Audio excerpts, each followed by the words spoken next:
Introduction.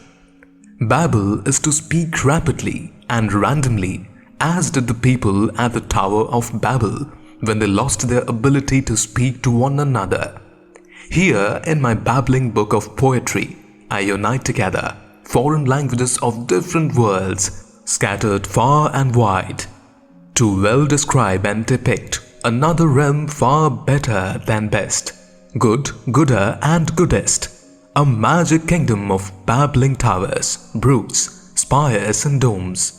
One of my marvelous stories, magic world of Princess Cardinal Fairy Alice with her little cat Papillon pet Fairy Dinah, falling through an endless magic well, who travel in an ethereal adventure to the bottomless pits of the world in an unparalleled universe, beyond countless gigabytes and decimbleters, including so many funny poems inside short poetry story. One will thoroughly enjoy reading with great gusto and cherishing Alice through another spiritual perspective. Therefore concluding one last example, the Hebrew word ayin, which is not only the name of a Hebrew letter, but also the Hebrew term for eye. My audience be like the Hebrew eye, eyes that are windows to the soul. Looking at this poetically charged organs, one may proceed to read into Magic World, the Maguk Well. Dedication. A concoction of dreams, like fairies' lullabies, a conundrum for Alice and her pet by and by. A story poetry book for keeps called Magic World. I dedicate this book to all dreaming Alices with their supercilious pets, behaving superior than ordinary ones, extraordinarily daydreaming to take them far beyond earth to a magic realm, myth, legend and razzle-dazzle all tumbling down in a topsy-turvy, upside-down, twisty hole, magic well, abracadabra, beyond earth and universe, Adarna and Yekom. In my mystical book one can taste cherubim tree of knowledge, cherubim eds hadarat. Enjoy all you Alices out there with your dreamy, fishy, adorable, pesky little pets. By Leonie Robbins. About the author. The author goes by nom de plume Leonie Robbins, loves writing poems of love, valor, knights in shining armor, giants, mermaids and all sorts of fairy folks. She has won a scholarship in English and won certificates for elocution, drama, singing and handwriting. The author loves cooking, gardening, painting and singing, and has sung in her mother-in-law Heather's choir for many shows performed on stage. Her favorite authors are George MacDonald, William Shakespeare, Lewis Carroll, Enid Blyton, Frances Hodgson Burnett, and Hans Christian Andersen, and her favorite book is Alice in Wonderland. She completed her bachelor's degree in commerce. At present, she is a housewife but still continues writing these enjoyable poems to entertain adults as well as young minds with some fun and magic. Hopes one day brings out the best in song, dance and dramatics to be performed on stage by budding enthusiastic young actors, which would add a feather to her cape, as she believes that the pen is mightier than the sword. She lives in Mumbai with her husband, son, mother and her pet moustache parakeets, Alice Little and Charlie Brown. One of her fantasy children books, A Fairy's Quill, has recently been published, and another upcoming book, Magic World, Wonderland Fairy Carousel of Poems, by Leonie Robbins. Join me, Alice, on my second exciting adventure. Why do you look so raven? Inky, black and curly, almost a writing desk. Princess Alice, feeling quite proud, like a clever lady hen strutting cluck-cluck, flaring out her mantle and chest, holding her head high, replied, Ravens and crows are clever. Maybe that's why. It didn't do much to his clock face. He just went on. I guess you came here to find the time. Do you know why my face is like a clock? All the time and dates fly, whilst I prefer tea time over here. Quite contrary to low tides. I like high tides all the time. Can you tell me why? Princess Alice putting a finger on her cheek, which you usually see Shakespeare in pictures of him, in pictures with funny balloons of ridiculous conversations, as one can imagine. Romeo on his knees, serenading Juliet at the top of a tower, inside her lattice window with hard blurbs and arrows. Similarly, in Maguk Kingdom, each time one convincingly spoke, balloons of conversation rose to the beautiful blue skies deep down below of different sizes and colors, depending on the matter inside. As soon as the conversation stopped, like bubbles of imagination bursting, would they go? Poppity pop pop. Sometimes balloons took funny shapes, turning knots and twists, like a balloon man would do toy balloons or silly speech cartoons. Princess Alice, spellbound by the entrancing speech balloons, thought for quite some time, till air pumped up her conversation blurbs, then coming up with a brilliant answer like a light bulb. Balloons looking like bulbs and clocks arose high up right below the sky, filling her speech bubbles, as if reading her mind beforehand what she put forth, like a spectacular array of colorful balloons show. She replied, Maybe because the time here never listens, just flies oppositely. Like gravity pulls one downward, here propels sky's the limit. Forward running always, thither down the other side. As you can see the moon down below and see plainly with Earth's crust on its top. Standing upon it a funny moon clock tower right in the middle of sea. after which they went pop pop pop with a bang. It preceded several colorful cartoons of speech balloons and filled the skies dancing and bursting right at the bottom. Brilliant! Retorted the Mad Hatter, I give you 100 on 100. clapping his hands along with the rat, weasel, dormouse, March hare, and funny Cheshire moony cat grinning from below. All spectators of the Mad Tea Party. She guessed the conundrum at last. She did. They said, tittling-tattling to them. Oh, such a wise, though foolish thing. Princess Alice turned mad for calling her foolish. She thought she was pretty clever at all things, dipping her hand at every little thing, like a queen of all trades, and a go-getter, even an all-rounder. She turned to them and said, Well, I'm getting quite hungry. Is this all on the table? Fish and fish and fish? Well, replied the Mad Hatter. you do love mermaids, don't you? You can have a spread of garlic butter on a toast, but can you marry a wife without a knife? Once again he asked her ridiculous riddle and answered it himself. Not if you buttered bread without it, of course. Can you butter bread without a knife? Or cut it with a knife without a wife? Why? Said Princess Alice. Surely she would butter it for you. She would be a housewife, you know. As a riddle went through Princess Alice's head, whilst she fell into the deep magic well. Do cats eat bats? Or do bats eat cats?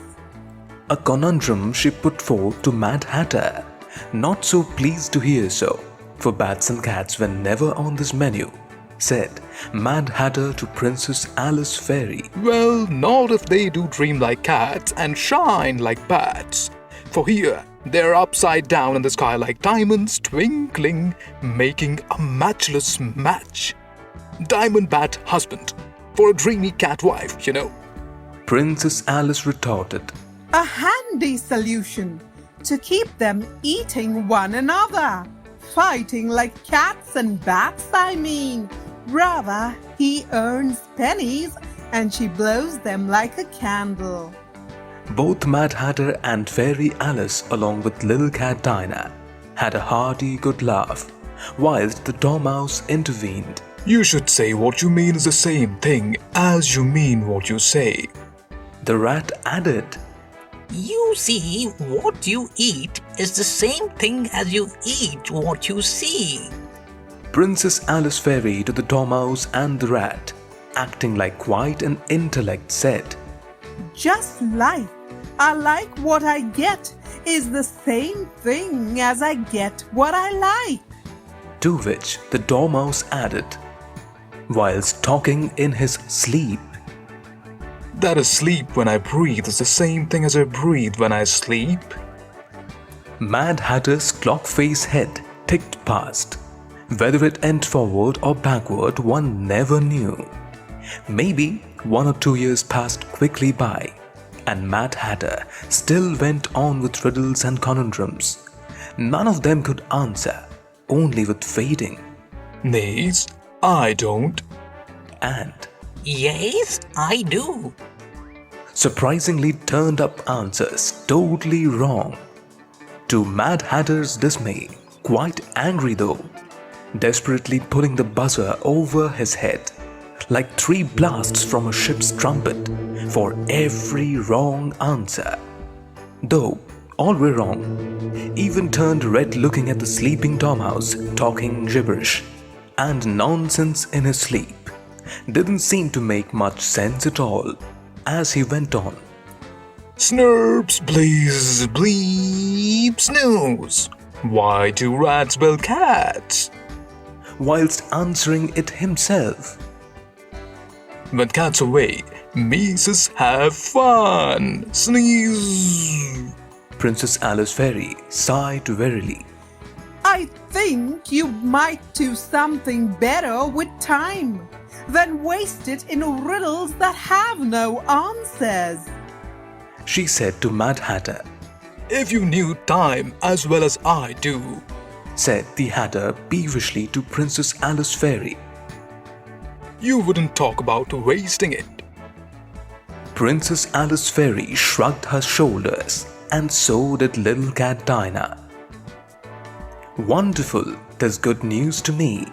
Thence the toast machine made a large popping noise, and 2 toads, speaking rather crackling and quickly, popped their heads out the timely toasts on a tea tray. After an hour or so seemed, for the clock pendulum went to and fro so many times. It must have struck 60 or more. Chattered the toast people amongst themselves. 'Twas getting quite hot in there. Maybe too many climate changes. For they were toasty to some. It might snow all round the years to come. Oh well, I never. Or still better late than never. The world's not getting any better nowadays, and we are getting fried, tanned and toasted, even roasted galore by the sunny glare. Princess Alice, hearing this, was quite astonished. The tea tray talking to poor Alice. She must have gone definitely gaga, said she to the Mad Hatter. How do you suppose shall I eat such talking toasty people? Well, said the Mad Hatter, raising his glass as if toasting to such a proposal. You should be like little Elsie, Lacey and Tilly. They lived at the bottom of the well, you know. Why? Princess Alice questioned. Well, because they cannot live on top. Just like you know. And what did they live on?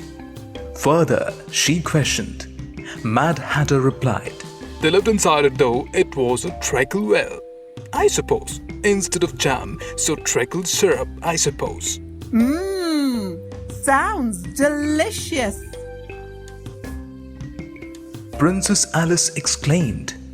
But I love orange marmalade. Well, suits you. replied Mad Hatter. If you can eat it with toasty people. They're too much like caramelized sugar. Princess Alice said. I would prefer them sometime white, but black never. Black is beautiful, but not when it's on your toasty. Ah, what about brown? Said the Mad Hatter. Oh dear, you are much too mad, I suppose. Princess Alice concluded. Over here, everyone's mad. You're mad, I am mad, we all are. Said Mad Hatter to Princess Alice, then dipping the dormouse in a teapot and waking him from his deep slumber. The poor thing just was surprised, just as much poor Princess Alice was. As his head turned moist with hot tea, the weasel and rat, their curvy tails, proceeded to tell Princess Alice a story. Our tail on ends never stop twirling. We strongly abhor cats, but love high teas, along with peppered fish pieces and crumbly cheese, fried in semolina and flory egg batter, deep and crispy maybe fish and chips, or even mackerel stew forever with lime and honey, skidding sweet calamari down throats. Oven toasted baked sardines, oysters with drizzle of soya, a serving of extra chopped cilantro, of funny seahorses' gentle muscles and wobbling jellies, right on our toasty breads. Even sword-nosed swordfishes we would fight. What about crabs? They'd just jostle with swords and pincers. And lobsters with antennas and claws. I suppose it would be tough to win against those. We the poor spectators of Mad Hatter's tea show. Now, would you prefer? Said they, counting 1, 2, 3 or 4 on fingers. Little sugar cubes for your cup. Then pouring soundly tea from a tea kettle as it whistled free merrily from the hot stove, mixing in milk from a milk jug into a teacup. Shall you have 1, 2, 3 or none? We suppose. Before she could answer, they dropped 5 sugar crystal cubes and began they stirring vigorously their cups, putting it to their mouth as steaming hot smoke came out like a pewter kettle through their ears and nose, whilst March Hare sipped feebly from his teacup, raising a toast of peppered prawn bits grilled, so brown and nice, exchanged another one for Weasel and Pink Bunny, they too sipping now their teacups and biting with great relish into their buns and toasts.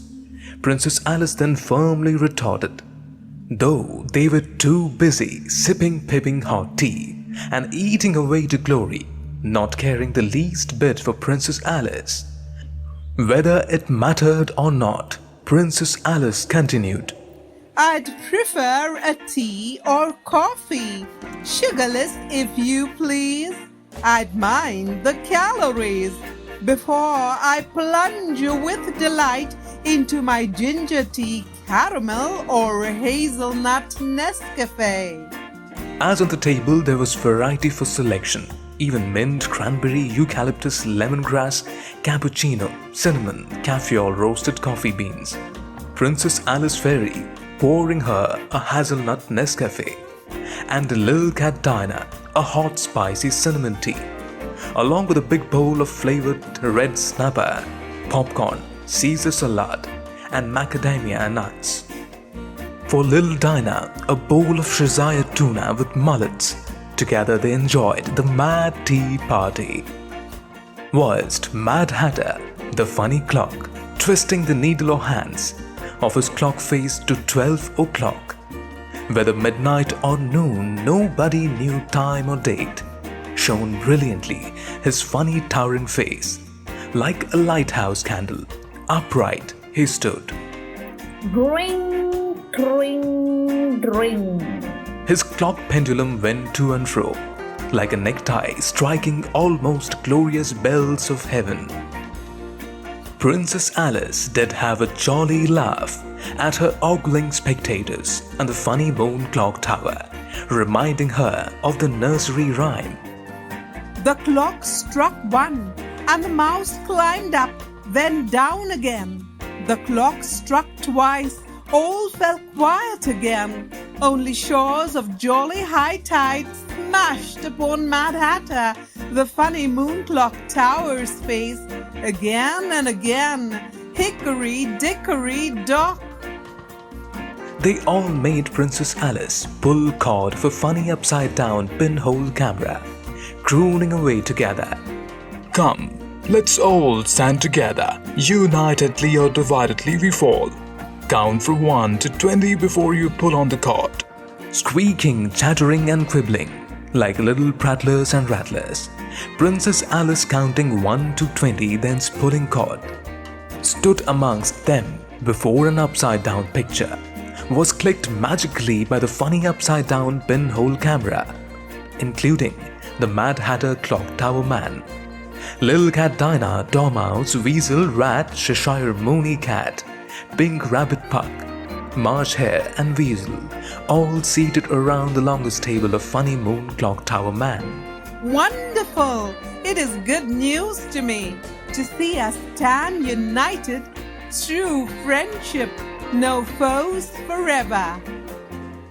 Princess Alice exclaimed, seeing funny portrait of the Mad Tea Party, all together in an upside-down picture.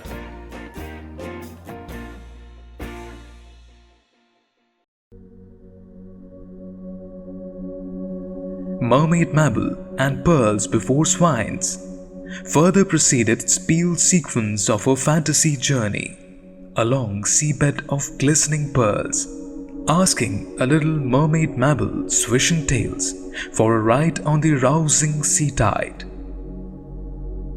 Well, Princess Alice guessed her name, maybe because Mabel was written on a chain she wore upon her neck, like calligraphy so well defined and fully gold.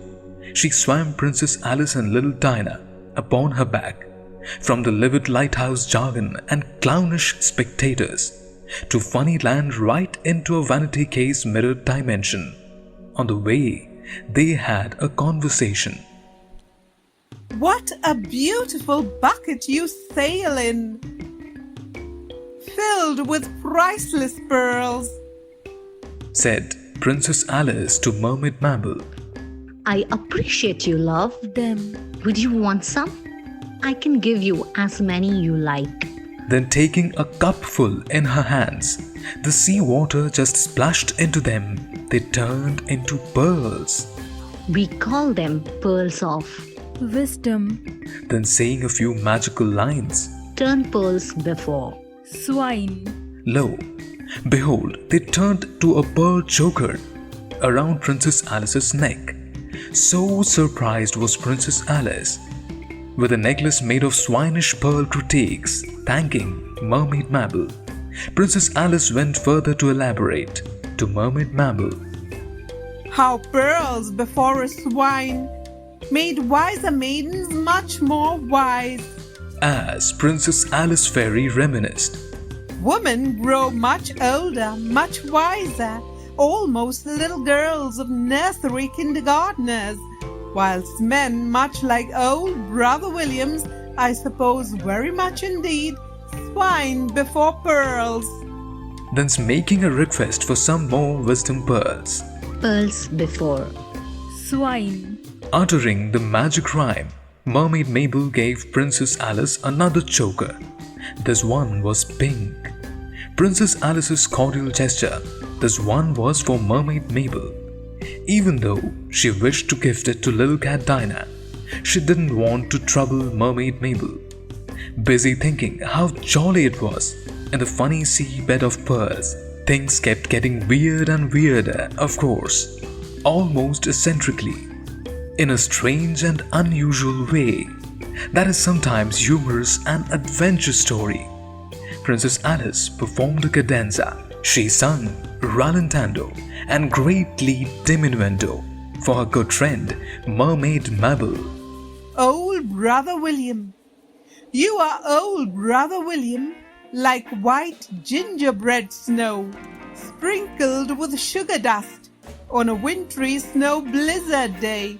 Yet you seem to be rich and grand, driving a luxurious sports limousine. Complexion now totally suntanned. Pray tell me, how doth you do it?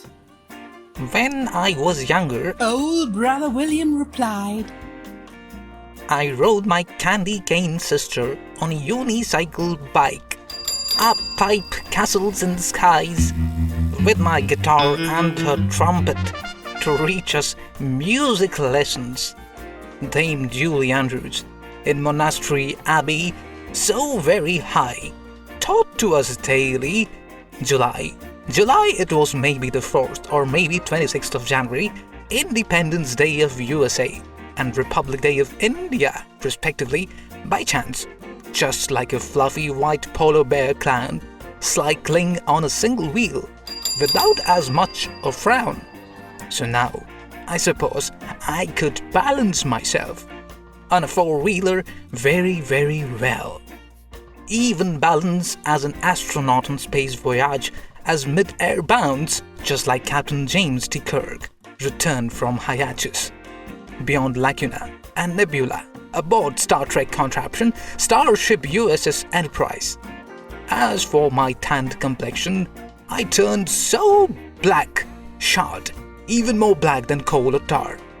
Though not bitter ever a teeny bit, even blackjack, caramelized sugar or black coffee burnt beans, but mild as golden chamomile tea, for I soon melted in thought. Whilst sun grew hot, blaring like a smouldering furnace, like a cat on hot bricks rather bare, so did burn I mercilessly.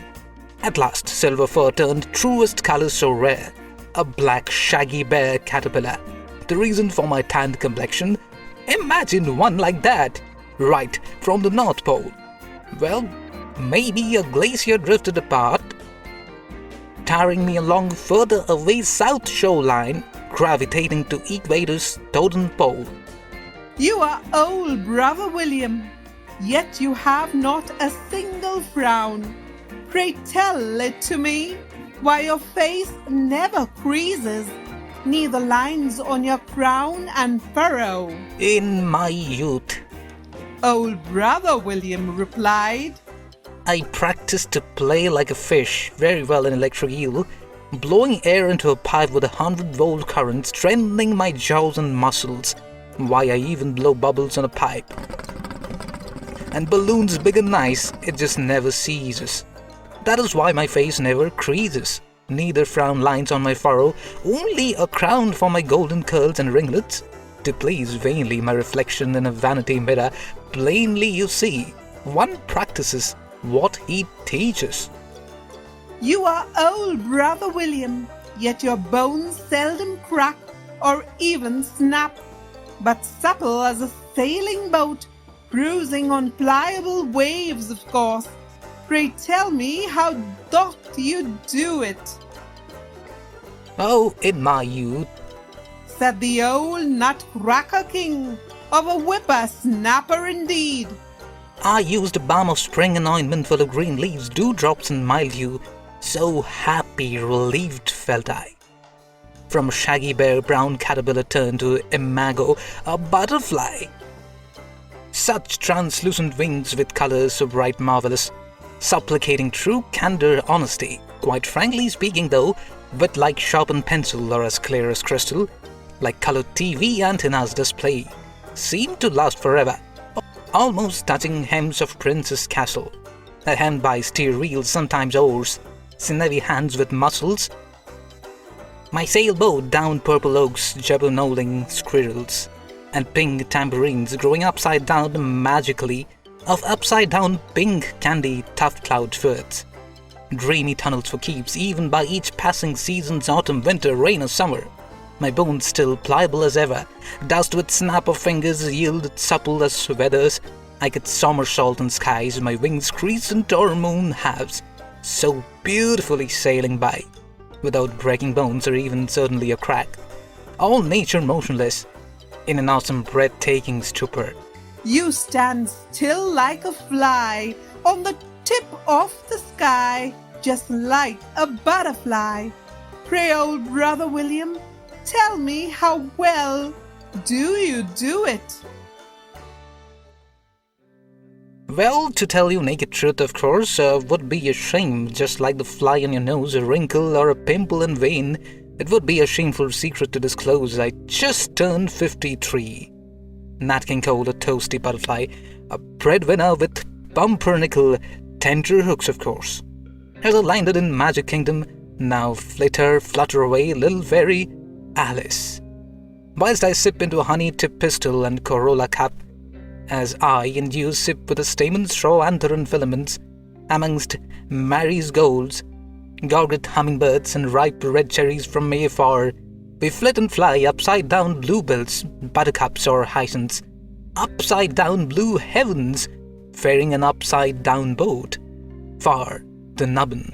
Mermaid Mabel swished her fancy tail, for she had never before heard anything so splendid, showered upon Princess Alice and little cat Dinah. Praises and applauses continuing on the journey spiel along the seabed of plankton and silver coin tea fishes along the way, whilst along the ferry way upon Mermaid Mabel with little cat Dinah, Princess Alice Fairy busily thinking to herself, and now feeling very sorry too.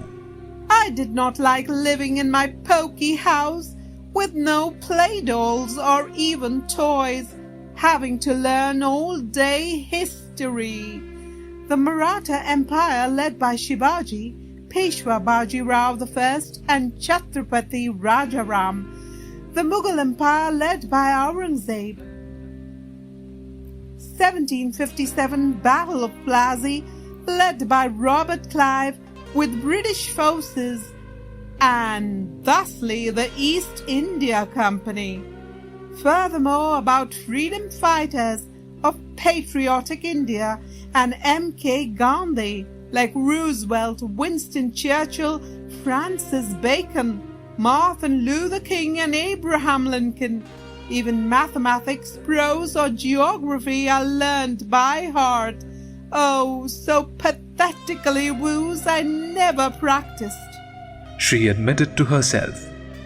Learning by heart instead of using brain pills for memory, like Alexander the Great, my green parrot.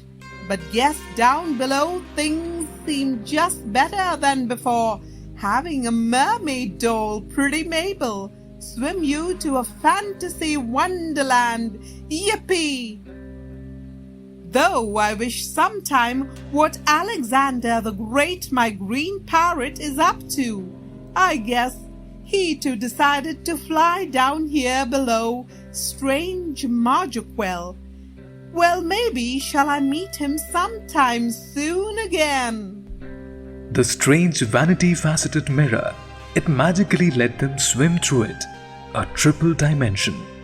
Princess Alice and little Dinah on the back of the pretty Mermaid Mabel, with a nameplate of gold as they exited each their ways, bidding a joyful goodbye. Princess Alice Fairy, hoping Mermaid Mabel would hear the straying piece into glitzy atmosphere, like a buzzing blitzy mixture, shoreside newspaper sonnet, like granola bar notes or granular sandy grain keys. Always her poem on Old Brother William, lingering mid-air on wavering breeze. Whenever she wished to laugh, her priceless pearls of wisdom.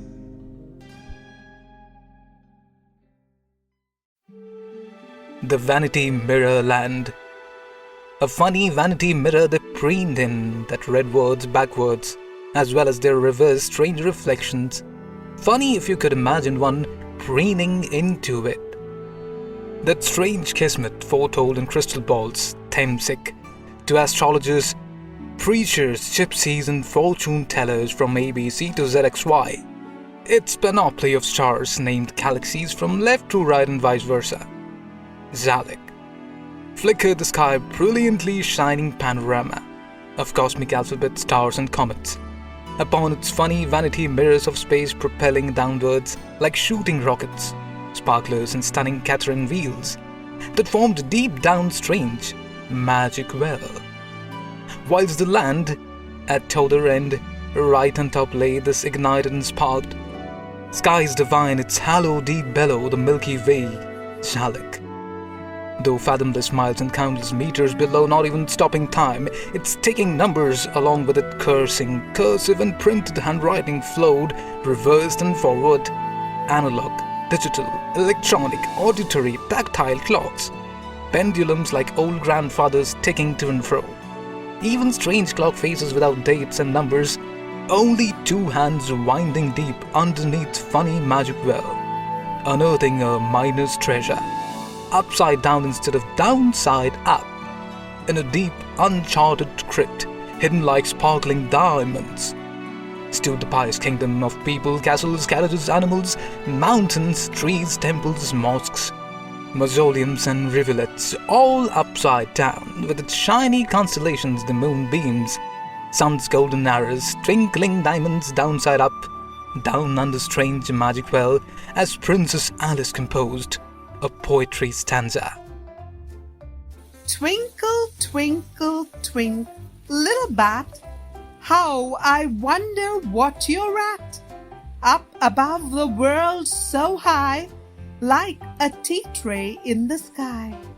Down below the world so low, contrary right to wrong.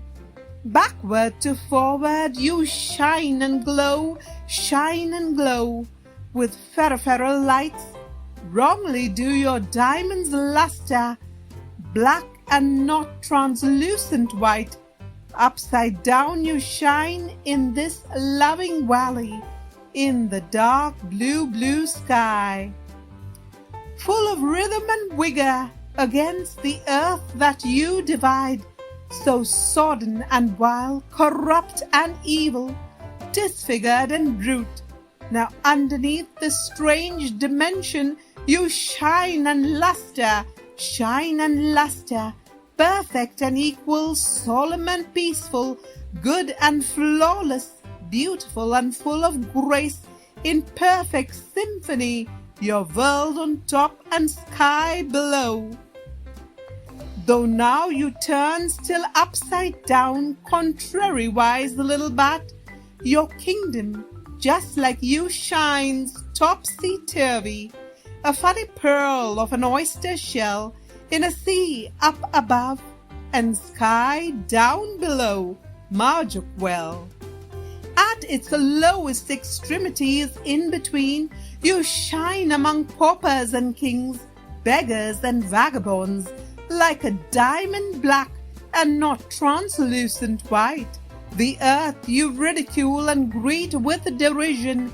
Twinkle, twinkle, twinkle, twink, little bat, now I know what you're at.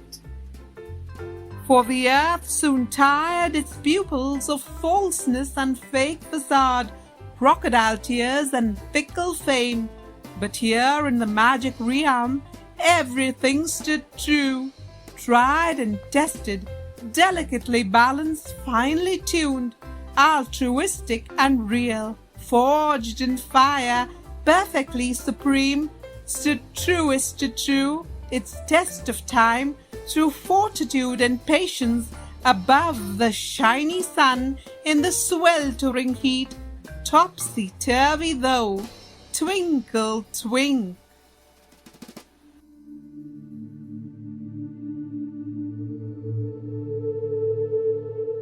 Princess Alice journeys to the House of Cards. Princess Alice with little Dinah finally sighted down below strange Maguk Well, an enchantment far, far away, decided to walk her journey right to Populous of Castle Gates, eternity. Though it seemed like years, truly eternity, she enjoyed every bit of a fantasy adventure. When one day she would reach a beautiful house of cards, made of 52 with spiraling towers, fortresses and turrets, angling above wild skies below it. She marched forthright, a brave soldier, left, right, thus thrust she herself into the unknown. Left foot forward, then right, like a dive of whales. A gaggle of geese, a flock of lambs, a pride of lions, a herd of horses, a caravan of camels, a bevy of beautiful swans, flocks of tourists and travelers with their coats, cloaks and haversacks, boarded train to the clouds. Pursuing Princess Alice on a hot paper trail of cards. Paper knaves, jack, jills, jokers, aces, clubs, diamonds, hearts, spades, kings and queens. Following Princess Alice and little cat Dinah to house of 52 cards marching upright, for she believed in this funny upside-down land of truth. Along the way, Princess Alice composed her poetry. The balance of a spindle. Like a weighing scale, a mariner's compass, a spindle weaving golden thread. Like a harpsichord, saxophone, or a golden trumpet, like a metronome ticks, that musicians measure time and beats, black and white keys, on a piano or an organ, a flute or a harmonium, symphony orchestra, balance such earthly delights, even cries of goats, calves, or sheep, balance like bleats of a distant horn. Now in Maguk Kingdom, a stork delicately on one leg, a weather-vane cock upon a roof shingle, an eagle spread wings atop a high cliff, lion with a mighty roar in a jungle, zebra crossing lines, cats with burrs, rats with curly tails, pigs grunting oink oink, seagulls take flight, werewolves change air and moonlight as they begin to howl and cry, a shiver up one spine, a scream of a cougar, a laughing hyena. So delicately and finely tuned, said a translucent neon butterfly to a tiny sparrow, a swan song graceful entourage of necks and beaks, as lithely a fawn to a deer recited, with sharp arrows that a bow released, an antelope to a stag locked horns, as one blows a horn inside an old jalopy, feathers for my cape, that one with quills jots down poets and authors, an ancient scroll of history, bytes dust of course. Skeletons and closets revealed were useless over here in vain indeed. Tiger with stripes strengthening prison bars of a gaol, now set free its captives and prisoners, or a leopard never changing his spots, a cheetah racing puma to a finish line, like a water on a duck's back, made no difference to pilgrims on a mission, a showcase of them, like a circus pandemonium, with just a needle or a spindle, whittle with a knife, carve the mallet and chisel, thread through an eye the needle. How good it would do to balance scales of human conscience. Like a ballerina ballet, a weightlifter lifting barbells, fencing with a sword a sabre, or sabreuse the female equivalent.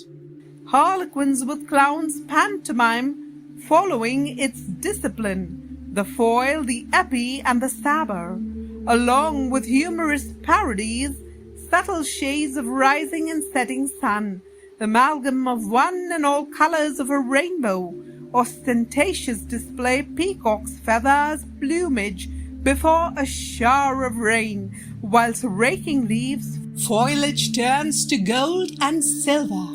A whale spouting a water fountain, a seal with flippers clap at his entertaining show, a troop of mimicking gorillas, an army of madly hopping frogs inside a lotus pond, a nest of hissing vipers, a giraffe with a neck as long as an island on a map, as mighty as a ship of the desert cruising upon a camel's hump, clopping by mounds and sandy dunes, an hourglass turned upside down with the dregs of sand, timing so correct and precise, infinite, boundless, immeasurable, countless, unfathomable multiverses in a parallel universe. One reaps what he sows, as good as glittering gold. Corn in a maize field, bees around a honey pot, moths to flickering flames, shining star, O Bethlehem! Of Maguk candles stood magically twain good, gooder, and goodest, till a new one invented, a land rising above all infirmities and wrongs.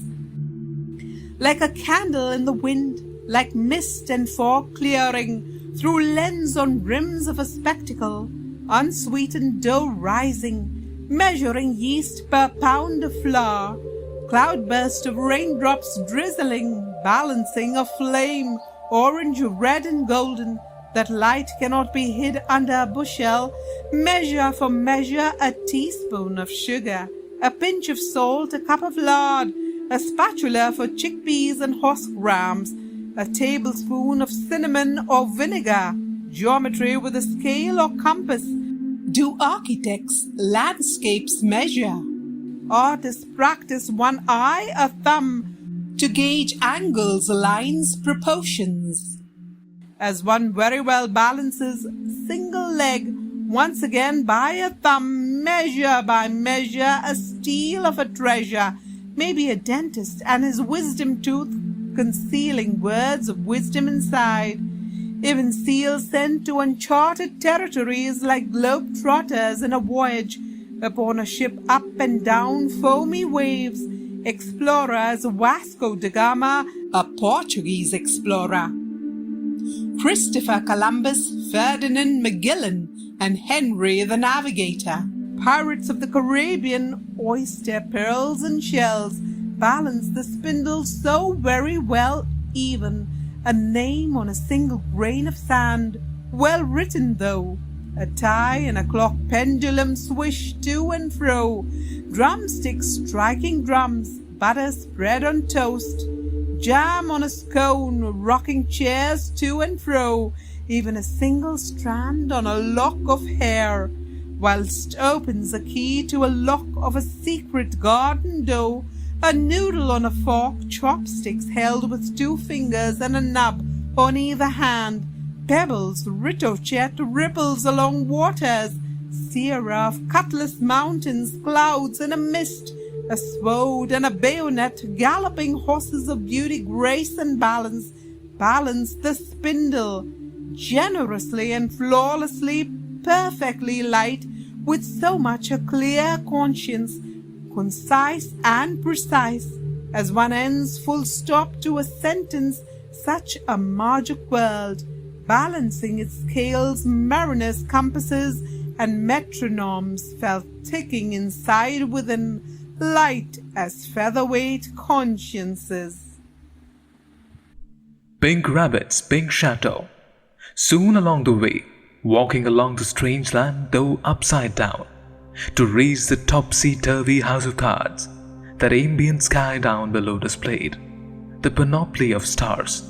Thence Princess Alice with little Dinah, astounded by its grandeur, in her many bold adventures came upon a stairway of pink rabbits, pink chateau, a quaint-sized doll's house by shoreside, his pink doll's chateau on the shore, upside down like a glass withheld. Once more the story here enlightens the salty brine and waves along with shoreside rocks. All on top, defying gravity, never fell down at all, while sky deep down below as if it fell into a deep ravine instead, that one viewed inside a bell-bottom glass, below such a magic well, so magical and marvellous. Sights and sounds it beheld, as one viewed t'other end by a telescope, the sky now resting down below its strange spiral stairway, leading to bountiful immeasurable depths, strange constellations, of a secret hidden starry garden deep, deep under, further beyond, its magic coop. At first, Princess Alice thought to herself, would be the house of the antipathies or sympathies, you know, those tiny, attaché-case shore houses she had seen before. She landed down the Maguk Well, right at the beginning of the story, with a well-lit-up pink placard, read, Pink Rabbit's Pink Chateau. Much relieved, Princess Alice and her little cat Dinah started climbing up tiny little pink stairs leading inside the pink house with a pink chimney. For she and little Dinah had drank from a pink bottle of delicious pink syrup-flavored cherry custard apple mint fig strawberries and apple tarts named Drink Me that appeared magically on a glass tripod table. Poof! Suddenly just outside Pink Rabbit's Pink Chateau, turning they smaller instead of taller. So small she could even drink lemonade from little Pink Bunny's tiny pink cup. Eat pink carrots so small like pink jujubas. Teeny weeny blue radishes, purple turnips, green magic mushrooms like purple blue-green jelly beans and marshmallows from his tiny pink saucers, growing here and there in bunches like pretty sea anemones, even play on tiny pink rocking horses and pink rocking chairs, whilst tiny pink tables and cupboards laid tiny pink saucers full of creamy, delicious milk. For little Dinah too, even dusty pink sofas and lounges, filled with sand everywhere, settled spectators like crabs, lobsters, prawns and crayfishes. Like 3 odd fishes odd ones out, stood out 2 African greys with bright red tails, like 2 peas in a pot or pod, a couple that made a splendid pair. Mr. Roxy and Mrs. Smokey was written on their silver nameplates under their collars, and 1 wise old owlet too stood upon a pink wooden shelf. Upon seeing her, the creature started strangely calling out, Mary Ann! Mary Ann! Do attend to us now! Princess Alice, now behaving like pink rabbits, made Mary Ann started dusting and cleaning obediently all the quaint artifacts in the room, for they all did seem so very curious and interesting. Even a real pink cuckoo clock, only without time. Their pink cuckoos didn't really tell time. Just they would say whilst dusting sand off their white collars. That's not the Mary way. Instead of Mary, for they thought she was indeed Mary Ann, the housemaid. Mary Ann! Mary Ann! Coaxed and ordered they Princess Alice to fix up the place as if they were having Vale of a Merry time. Busily indulged they in making household chores requests. How queer it's getting, said Princess Alice to herself. At this rate, I shan't get 20 inches. For she only measured a foot ruler. The beautiful Pink Rabbit's Pink Chateau had its pink roof about 40 inches high. 12 inches in height just made her seem insignificant as a porcelain doll. One that sits by a pink window of a pink showroom, all by herself. A windy, rainy day with a cuddly pink teddy bear. Now, we shouldn't judge a book by its cover. She scrutinized, looking at herself in the mirror. Princess Alice looked like an old dusty book on a shelf. Gathering dust, a few of them appeared magically, all pink. She opened the precious pink book precautiously, as if she were already finished 20. Though Mary Ann was hardly 15. Do they really think I am Mary Ann? She asked the strange mirrored pink bookcase shelf. Even the seated spectators, on pink sofas and lounges and wooded pink cabinets, whilst lifting them up, started to call out her name, feeling they very excited to have someone so pretty and homely dust beneath the old shell's tails and talons, calling out they, like owners commanding a matron of Pink Rabbit's Pink Chateau, imitating voices they had heard some time long before in a crotchety, crabbity way. Marry, hurry! Marry, hurry! Hurry, marry, marry! Marry me! Marry me, though, oh! Marry! Marry! Oh, Marry, wouldst thou please stand by me? Oh, Marry! Oh, Marry! They all cried, pleased as if they offered Mincha bird vows, meaning gift in Hebrew, bestowing a sacred gift of wedding vow in a figurative manner of speech. Mr. Roxy and Mrs. Smoky, the two African greys, added, Mary, we fear we love you too, dear. I, Alice. Then correcting herself, Princess Alice said, I, Marianne, thank you, Mr. Roxy, Mrs. Smoky, very, very much. And to the hermit statuettes, Look at the sand. It just doesn't seem to come off you hermits. So do your implorers and beseechers. chiding yes, but more mildly than they had expected. She said, But I fear I shan't be able to marry thee. much taken up with the two precious darlings, African Grey and his wife, along with her hermit statued admirers, cleaned their tentacles and claws delicately, though they never snapped back or bit her as well thoroughly. Cleaned and dusted their dusty silver nameplates very well. Thanking her back, they squawked, screeched and scraped, rapping as well rasping sounds. Thank you, dear Mary. The hermit statuettes, crabs, lobsters, prawns and crayfishes just took considerable amount of time to stand and stare leisurely. A sweet life without any care at dear old Marianne. Princess Alice their obliging maid, whilst the old sweet owlet, a real pickaninny kookaburra, with a wooden expression on his funny sordid face minding his own solemn business, called out a series of Toots! Hurry up! Mary, would you hurry, please? ordering and coaxing her about as if a hurricane was brewing up, and dusting beneath their strange hooks, beaks, tails, talons and propellers, she dusted sand everywhere, till it all settled on her blue dress and apron. Oh dear, how dirty I am! Princess Alice exclaimed to herself, trying to get the sand and mud off her white apron, eyes and hair, and little Dinah's ears and coats. But I enjoyed playing maid of Pink House.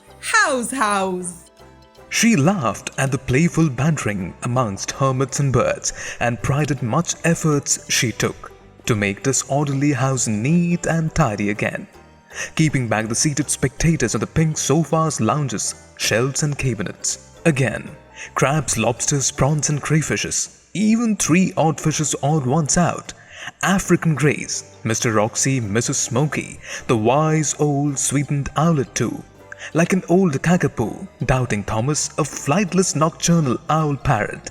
All he said again, Toots!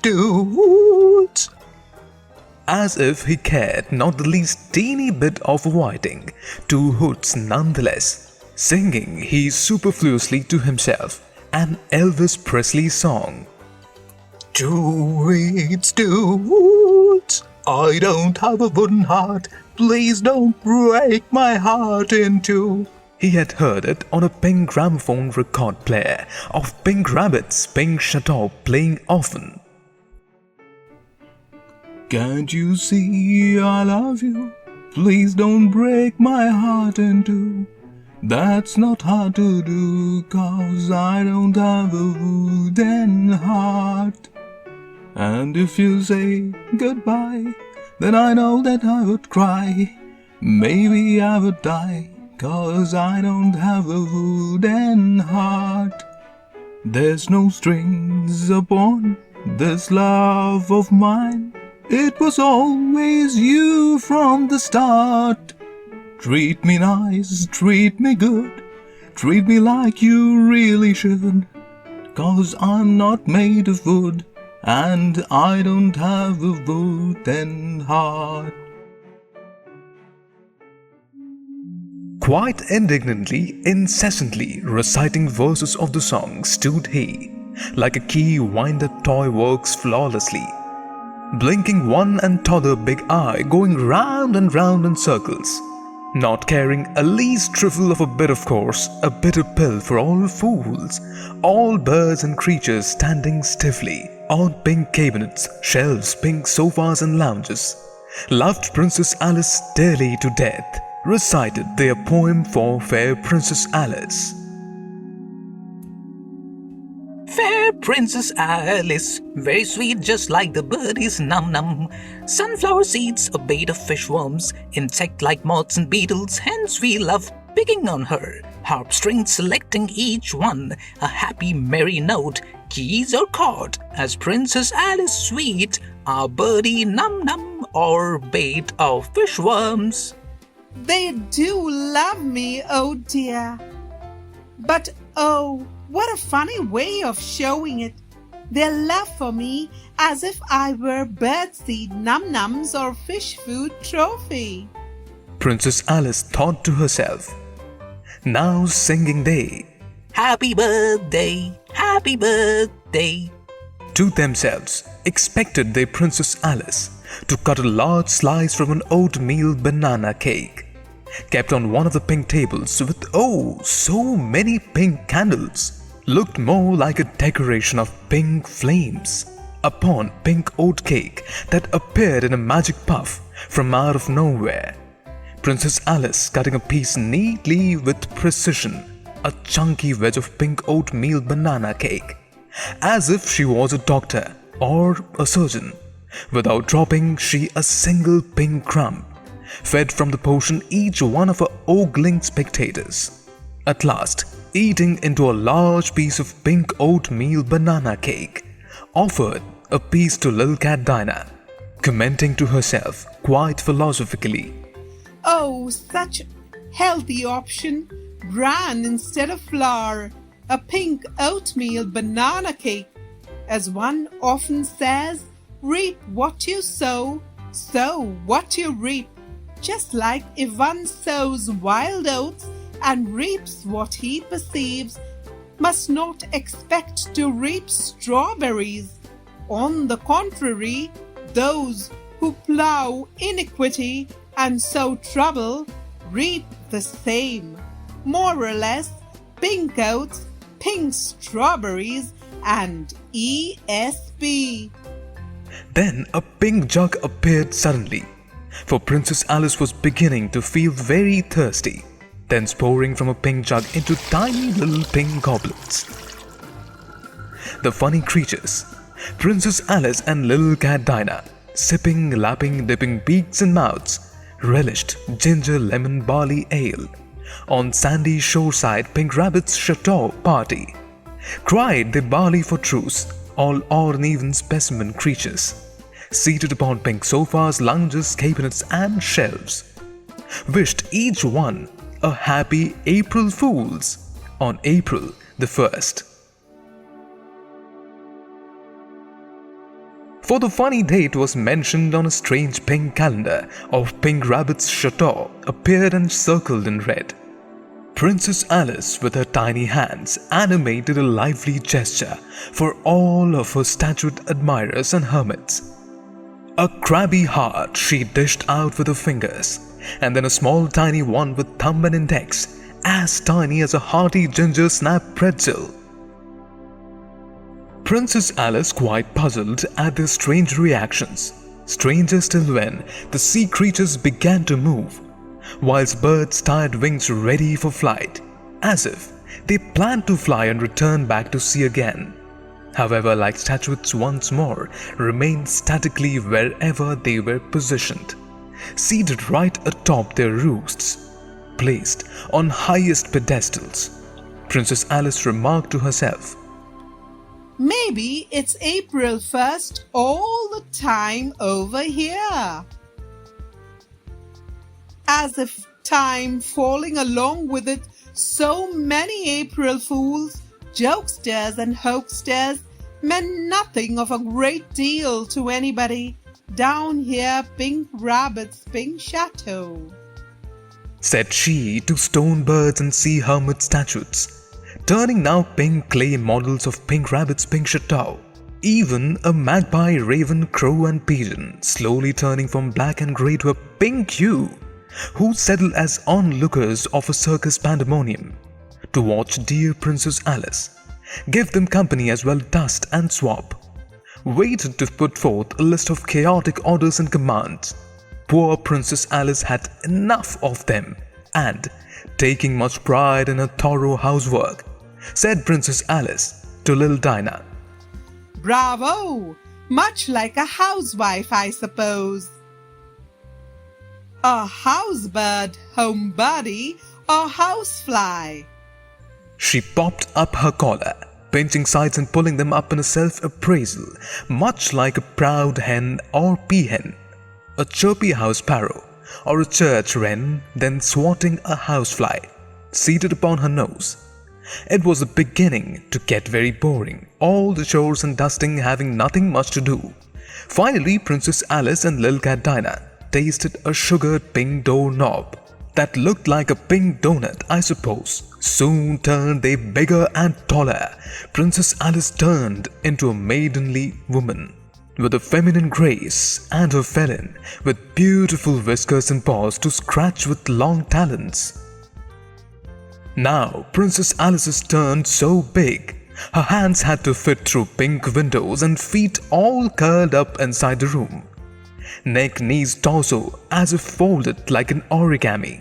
Her head reached pink rooftops of Pink Bunny's doll's pink house chateau, whilst little Dinah mewed as loudly as she could, for she too was just below its pink hood, like origami butterflies, though upside down were they, of an upside-down pink chateau by an upside-down shore side. Hey presto pronto! The pink bunny's glazed blue eyes turned to emerald green. He called out to his rooks, the chameleon and lizard, Timmy and Joey. The chameleon and the lizard, busy mending pink garden patio. On a long pink ladder stood chameleon Timmy, stealing a few pink apples below its pink cucumber frames along the way, thence hammering upon its pink tiles. Rat-a-tat-a-tat! Pink shingles that matched pink flooring splendidly with pink roofed ones, one by one, whilst below stood beautiful pink chairs, pink tables decorated with stunning treats for the evening or morning. One never knew over here the time. Contrary-wise a wise saying doth time travels faster than lightning. Light travels faster than sound. Time and tide waits for no man. Here time stood surprisingly still. Strangely magic treats. Pink crosas, pink muffins, pink Shrewsbury biscuits, pink cheesecakes, pink gachos, pink jellies, pink souffles, pink ice creams, pink stones and a pink bowl appeared on its pink table, decorated with pink runner and tiny pink table mats. Pink forks, spoons and knives. At the side was a pink nursery, a glass house of beautiful pink flowers. Then chameleon Timmy, standing upon the tall pink ladder, grimaced very much to the lizard Joey, saying, Hey mate Joey, I say, mending does take its time and course. As if one measured hard work here, only with a passing pleasure, spending time holding pink spades, shovels in hands, leisurely away. The lizard Joey rumbling his pink cartwheel, filled with pink shingles, pink spatula, pink hammer and pink cement, looking well above pink patio, a funny pink clock, showing no numbers at all agreed, saying, Tut-tut-tut, Timmy, tut-tut. Shaking vigorously his head like a king, tut-tut, upon seeing hands of the pink clock though, now rested both at 12, so maybe it might have been somewhere, afternoon or midnight. Timmy the chameleon now bent down, clambering another rung of the tall pink ladder, who now changing his vibrant colors, almost touching another pink strawberry tree. He changed pink again, for previously was blue the sky's hue down below. Magically upside down a pink ladder where he stood, he remarked to mate Joey, the lizard, At the strike of 12, a funny glass slipper always appears here, on a magic pink cushion of a magic tripod glass table. Hey mate Tim, am I correct though? As always, as you are supposed, with time one's always short. Once again, Joey the lizard. Tut-tut-tut-tut. He replied, shaking his head vigorously, perfectly cocksure, again like a king. Tut tut. He winked at his friend Timmy the chameleon. The pink rabbit directing with his little pink finger to Princess Alice, flailing her hands from inside pink windows. His pink chateau directed them to throw some pink pebbles, kept in a pink bowl of the funny pink table of pink garden patio, into the pink storybook chateau that turned to pink gingerbread cookies that Princess Alice and little Dinah soon golloped after eating one delicious cookie. Suddenly, Princess Alice and little Dinah, her cat, realized they had grown much like fat green caterpillars after eating and munching on the leaves of a mulberry tree. Princess Alice broke her conspicuous coat of green, like buttons under the tailored suit, with 6 shoes on her nimble feet scattered far and wide. Chrysalis turned her into a beautiful cardinal butterfly. She had reached the pulpit of the house of cards. Little Dinah, her cat, soon followed, with flutter of pinky, inky blue wings and bat of lashes. A cat Papillon with little cat ears on a pink storybook. Princess Alice Cardinal Fairy, House of Cards, a formidable game of snakes and ladders.